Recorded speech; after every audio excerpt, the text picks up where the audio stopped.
చెప్పు, ఏ ఊరమ్మా మీ అందరూ రోడ్డు మీద ఏంటి సమాచారం? గ్రామ ప్రజలం ఏందమ్మా మరి నీళ్ళు ఎత్తుకపోతున్నారు, మీరు నల్లస్తలేదా? తానానికి కూడా నీళ్ళు లేవు. ప్రతిరోజు నీళ్ళు అవసరమే కదా, పొద్దున్న లేచి నుండి పడుకునేదాకా నీళ్ళు అవసరమే. ఈ నీళ్లు లేక ఎన్ని గోసలు పడుతున్నాం, గ్రామ ప్రజలకు ఎన్ని ఇబ్బందుల పాలవుతున్నాం. మేము నీళ్ళు ఎత్తుకొచ్చుకుందామంటే కూడా జ్వరం వచ్చి సాతన అయితే లేదు. మీకు మన కేసీఆర్ భగీరథ నీళ్ళు ఇయ్యలేదమ్మా? కేసీఆర్ నీళ్ళు లేదు, గ్రామ పంచాయతీ నెల వస్తలేదా? నల్ల లేదు. వీడికి వారం 10 రోజులు అవుతుంది. 20 రోజులు నీళ్ళు లేక 20 రోజులు. ఇప్పుడు మీకు ఏం కావాలమ్మా మరి?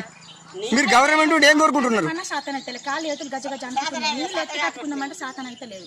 కనబడుతుందా బిందె గజ గజ అంటేది? ఎందుకు సర్పంచ్ తనాలు చేయండి, ఎందుకు వార్డు మెంబర్లు ఎందుకు, ఎందుకు పెత్తనాలు